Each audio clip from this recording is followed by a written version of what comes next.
Welcome back, YouTube. Bobby G here. This is part 2 of Show and Tell, Should I Expand? If you haven't seen part 1, you may want to see it first. So here we are back at door number 2. Let's take a look and see what is on the other side of the door.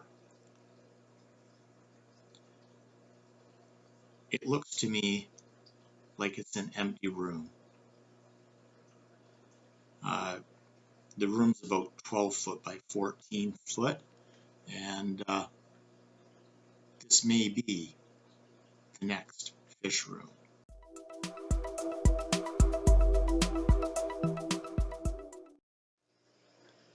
Oh no, I've been bitten by the cichlid bug.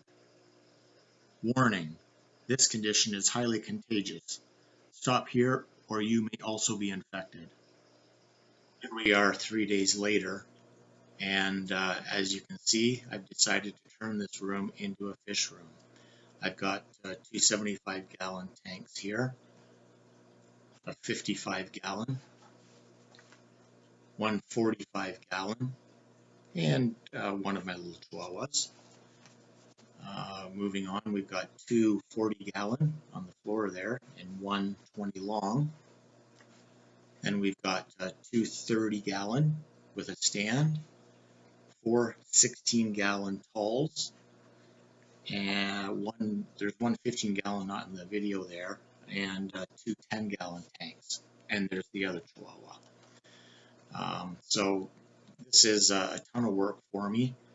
The first thing I have to do is set up one of the 75-gallon tanks because there are fish coming tomorrow morning for it.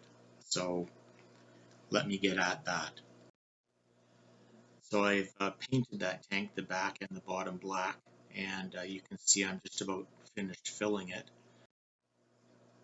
And sure enough, the next morning, the fish were delivered.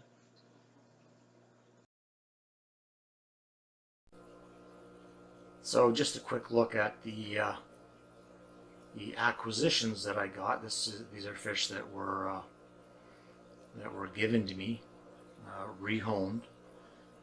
Not really fish that I would set out to keep myself, but I said that I obviously had room for them, so I would take them. There's a couple Oscars, one albino. There's 5 black ACIs. There's 2 feeder goldfish. They're clearly not feeder size.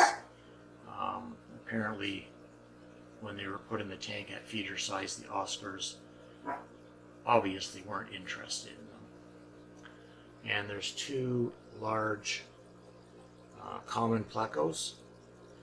These definitely look prehistoric to me. I'm not really a big fan of them, but there they are. They're probably 14 inches. And the Oscars are about 10 inches.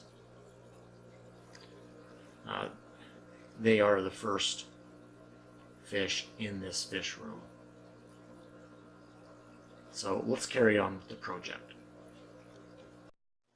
The next step for me is to clean up this 55-gallon tank. All these tanks are used, so they all need cleaning up.